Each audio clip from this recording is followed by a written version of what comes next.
ವಿದ್ಯಾರ್ಥಿಗಳು ನಿರಂತರವಾಗಿ ಓದಬೇಕು. ಶಂಕರ ದೇವನೂರು ವಿದ್ಯಾರ್ಥಿಗಳು ಮುತ್ತುಗಳಾಗಿ ಬೆಳೆಯಬೇಕೆಂಬುದು ನಮ್ಮ ಆಶಯ.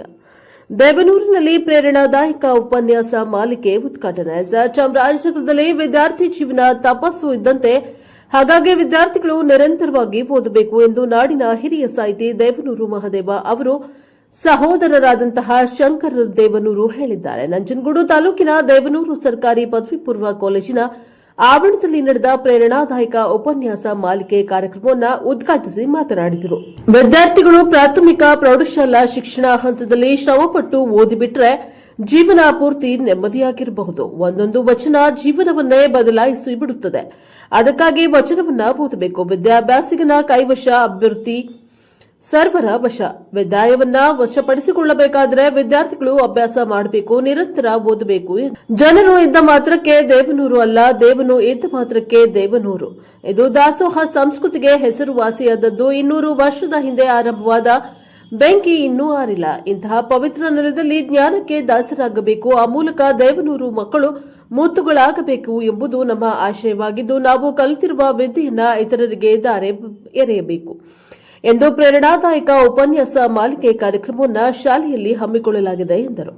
ಅಧ್ಯಕ್ಷತೆ ವಹಿಸಿದ್ದ ಶಾಲಾ ಶಿಕ್ಷಣ ಇಲಾಖೆ ಉಪನಿರ್ದೇಶಕಿ ಎಂಪಿ ನಾಗಮ್ಮ ಮಾತನಾಡಿ, ವಿದ್ಯಾರ್ಥಿಗಳು ಸಮಯವನ್ನ ಸದುಪಯೋಗ ಪಡಿಸಿಕೊಂಡರೆ ಜ್ಞಾನಿಗಳು, ಇಲ್ಲದಿದ್ದರೆ ಅಜ್ಞಾನಿಯಾಗಬೇಕಾಗುತ್ತದೆ. ನಾವು ಓದುವ ಸಂದರ್ಭದಲ್ಲಿ ಪುಸ್ತಕವೇ ಮೊಬೈಲ್ ಆಗಿತ್ತು ಎಂದರು. ಕಾರ್ಯಕ್ರಮದಲ್ಲಿ ಕನ್ನಡ ಮತ್ತು ಸಂಸ್ಕೃತಿ ಇಲಾಖೆ ಜಂಟಿ ನಿರ್ದೇಶಕ VN Mallikarjuna Swamy, tahsildar Shivakumar Kasanur, Kabini dam Subhash, Kabini power corporation ವ್ಯವಸ್ಥಾಪಕ V Sandil Kumar, professor DS Guru, professor DS Sadashivamurthy, ಗ್ರಾಮ ಪಂಚಾಯಿತಿ ಅಧ್ಯಕ್ಷ ಕೆಎಸ್ ಅವಿನಾಶ್, ಕಾಲೇಜು ಪ್ರಾಂಶುಪಾಲ ಚನ್ನಬಸಪ್ಪ, ಡಾ ಉಮೇಶ್ ಬೇವನಹಳ್ಳಿ, ಕಾಲೇಜು ಅಭಿವೃದ್ಧಿ ಸಮಿತಿ ಉಪಾಧ್ಯಕ್ಷ ಡಿಪಿ ಮಹದೇವಸ್ವಾಮಿ, ಶಾಲಾಭಿವೃದ್ಧಿ ಸಮಿತಿ ಅಧ್ಯಕ್ಷ ಎಸ್ ಗುರುಸ್ವಾಮಿ, ಮುಖ್ಯ ಶಿಕ್ಷಕ ಪೂರ್ಣಿಮಾ ನಾಯಕ್ ಇತರರು ಹಾಜರಿದ್ದರು. ಬ್ಯೂರೋ ರಿಪೋರ್ಟ್ ಹೊಮ್ಮ ನಂಜುಂಡ ನಾಯಕ, ಎನ್ಕೆಎಸ್ ಟಿವಿ 4 ಚಾಮರಾಜನಗರ. ಸದಸ್ಯರು, ಗ್ರಾಮಸ್ಥರು ಹಾಗೂ ಉಪನ್ಯಾಸಕ ಮಿತ್ರರು, ಬೋಧಕೇತರ ಮಿತ್ರರು, ಪ್ರೀತಿಯ ವಿದ್ಯಾರ್ಥಿನಿಯರೇ, ಈ ದಿನ ನಾನಿಲ್ಲಿ ಬಂದಿರುವಂತದ್ದು ಜಿಲ್ಲಾ ಉಪನಿರ್ದೇಶಕಿಯಾಗಿ ಅನ್ನೋದು ನಿಜ ಇರಬಹುದು. ಆದ್ರೆ ನನ್ನ ಅಂತರಾಳದಿಂದ ಹೇಳೋದಾದ್ರೆ ಶಂಕರ್ ಸರ್ಗೆ ಒಬ್ಬ ವಿದ್ಯಾರ್ಥಿನಿಯಾಗಿ ನಾನು ಬಂದಿದ್ದೆ. ಯಾಕಂದ್ರೆ ಶಂಕರ್, ನಾನು ಕೂಡ ಉಮೇಶ್ ಸರ್ ಹೇಳಿದ್ರು, ಈ ತರನೇ ನಾನು ಸಹ ಚಾಮರಾಜನಗರ ಜಿಲ್ಲೆಯ ಹರವೆ ಎನ್ನುವಂತ ಗ್ರಾಮದಲ್ಲಿ ಇದೇ ರೀತಿ PUC ಅಧ್ಯಯನ ಮಾಡಿದೆ. ಅವಾಗ ನನಗೆ ಪ್ರಾಂಶುಪಾಲರಾಗಿದ್ದವರು ಸಹ ಇದೇ ಊರಿನ DN ಮಹದೇವಮೂರ್ತಿ ಅಂತ ಹೇಳಿ ಪ್ರಾಂಶುಪಾಲರು.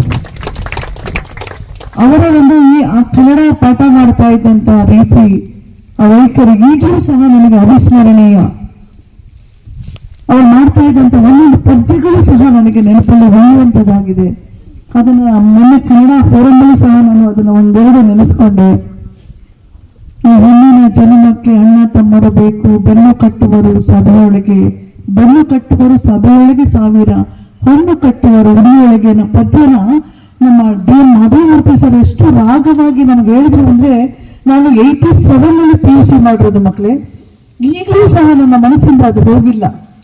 ಅಷ್ಟು ಅದ್ಭುತವಾಗಿ ಅವರು ನಮ್ಗೆ ಪಾಠವನ್ನ ಮಾಡ್ತಿದ್ರು. ಅದಕ್ಕೆ ಹೇಳೋದು, ಸರ್ ಹೇಳಿದ್ರಲ್ಲ, ಕಿವಿಗಳನ್ನ ತೆರೆದರೆ ಸಾಲೋದು, ಅದು ಅವ್ರು ಹೇಳುವಂತ ವಾಕ್ಯ ನಿಮ್ಮ ಅಂತರಾತ್ಮಕ್ಕೆ, ಹೃದಯಕ್ಕೆ ಹೋಗ್ಬೇಕು ಅಂತ. ಆ ತರ ಹೃದಯಕ್ಕೆ ನಾವು ತಗೊಂಡಿರೋದ್ರಿಂದ ಇದೇ ರೀತಿ ಗ್ರಾಮದಲ್ಲಿ ಓದಿದವರು ಸಹ ಮುಕ್ಕಡಹಳ್ಳಿ ಅಂತ ಹೇಳಿ, ನನ್ನ ಊರು ಹರವೆ ಪಕ್ಕದಲ್ಲಿ ಮುಕ್ಕಡಹಳ್ಳಿ ಅಂತ ಹೇಳಿ, ಮುಕ್ಕಡಹಳ್ಳಿಯಲ್ಲಿ ಪ್ರಪ್ರಥಮವಾಗಿ ಸ್ನಾತಕೋತ್ತರ ಪದವಿಯನ್ನು ಪಡೆದ ಮಹಿಳೆ ನಾನು ಅನ್ನುವಂತ ಹೆಮ್ಮೆ ಇದೆ ನನಗೆ.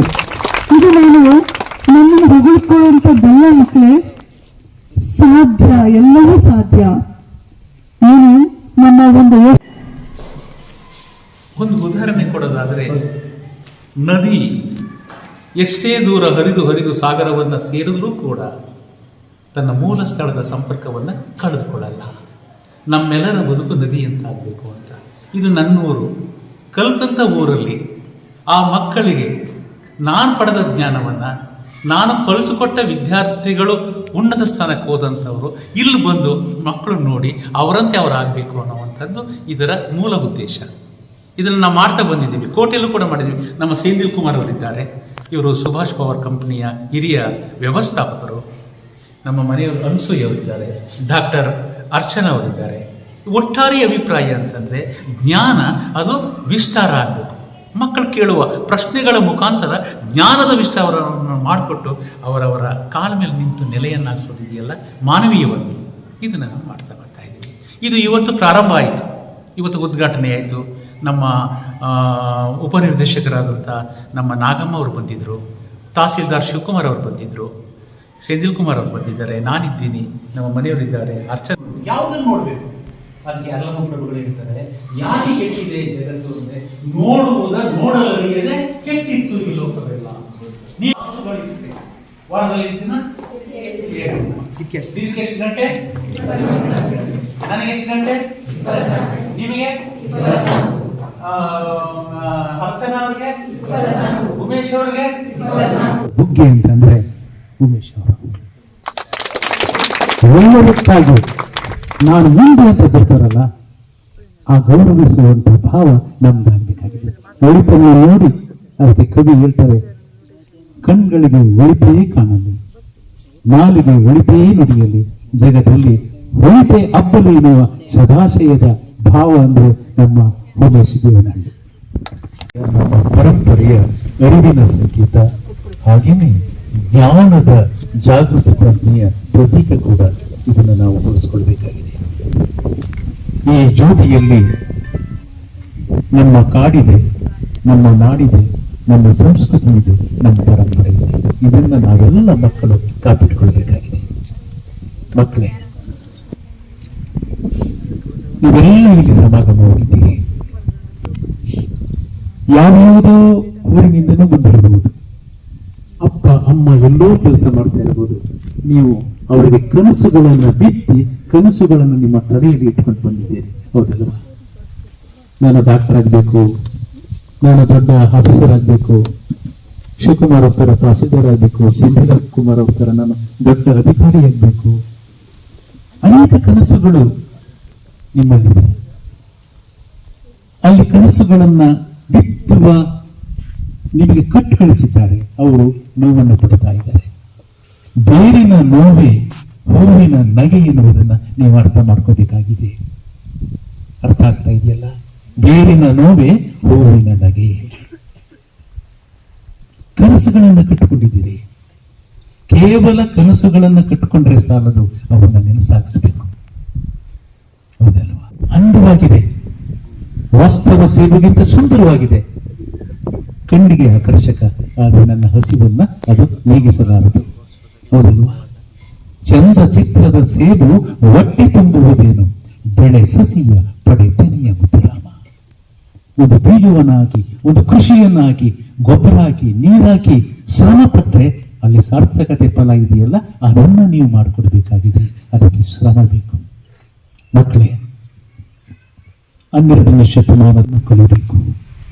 ಕಣ್ಣಿಗೆ ಎಲ್ಲವನ್ನೂ ನೋಡೋದಿಲ್ಲ, ನಮ್ಮ ಪಠ್ಯವನ್ನು ನೋಡಬೇಕಾಗಿದೆ. ಕಿವಿ ತೆರೆದರೆ ಸಾಲದು, ಕೇಳುವುದನ್ನು ಕೂಡ ಕಲಿಬೇಕು. ಯಾಕೆಂದ್ರೆ ಬುದ್ಧ ಒಂದು ಮಾತನ್ನು ಹೇಳ್ತಾನೆ, ಶ್ರವಣೇನ ಬುದ್ಧಂ ಲಭ್ಯತೆ ಅಂತ.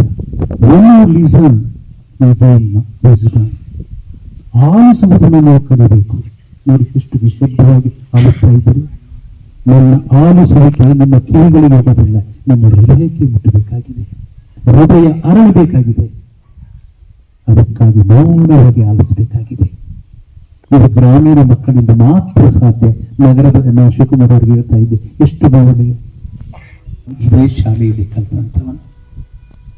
ನಿಮಗೆ ಚಪ್ಪಲಿ ಯಾರು ಇದೆ, ನನಗೆ ಚಪ್ಪಲಿ ಇರ್ತಿರ್ಲಿಲ್ಲ. ನಾನು ಚಿಕ್ಕ ಕವಲಂದೆ ನನ್ನ ತಾಯಿಯ ಊರಿಂದ ಇಲ್ಲಿಗೆ ನಡೆದು ಬರ್ತಾ ಇದ್ದೆ. ರಸ್ತೆಯಲ್ಲಿ ಬರ್ತಾ ಇರಲಿಲ್ಲ, ಓಣಿಯಲ್ಲಿ ಬರ್ತಾ ಇದ್ದೆ. ಯಾಕೆ ಅಂದ್ರೆ ಓಣಿಯಲ್ಲಿ ಮರಳು ಇತ್ತು, ನದಿ ಹರಿತಾ ಇತ್ತಲ್ಲ, ನೀರು. ಕಾಲಲ್ಲ, ಆರ್ಟ್ಸಲ್ಲಿ ನೀವು ಸಾಧನೆಯನ್ನು ಮಾಡಿ. ಒಂದು ಹುಡುಗಿ ಸಹನ ಅಂತ, ಅದು SD ಕೋಟೆಯ ಬೀಚನಹಳ್ಳಿ ಗ್ರಾಮದ ಒಂದು ಕಾಲೇಜಿನಲ್ಲಿ, ಬಿದ್ರಳ್ಳಿ ಅವರ ಊರು. ಅಪ್ಪ ಅನಕ್ಷರಸ್ಥ ಕೂಲಿ, ತಾಯಿ ಏನೂ ಇಲ್ಲ. ಇಬ್ಬರು ಅಕ್ಕನನ್ನು ಮದುವೆ ಮಾಡಿಬಿಡ್ತಾರೆ. ಯಾಕೆ? ಬಿಸಿಲಿನ ನೀರು ಎಳೆದುಕೊಳ್ಳಬೇಡಿ, ವಿದ್ಯಾರ್ಥಿ ಜೀವನ ಪವಿತ್ರ ಪವಿತ್ರ. ಹೇಳಿ ಮುಗಿಸ್ತೇನೆ. ಇಲ್ಲೆಲ್ಲರೂ ಮಾತಾಡೋರಿದ್ದಾರೆ. ನಾನು ಮತ್ತೆ ಮಾಡ್ತೇನೆ, ನನ್ನ ಶಿಷ್ಯರನ್ನು ಕರ್ಕೊಬರ್ತೇನೆ. ಅವರು IAS ಆಗಿದ್ದಾರೆ. ಈಗ ಮೊನ್ನೆ ನಾನು ಸೆಂಥಿಲ್ ಕುಮಾರ್ ಅವರಿಗೆ ಪರಿಚಯ ಮಾಡಿಕೊಂಡೆ. ಪ್ರೀತಿ ಅಂತ ಒಂದು ಹುಡುಗಿ, ಅಪ್ಪ ಅಡಿಗೆ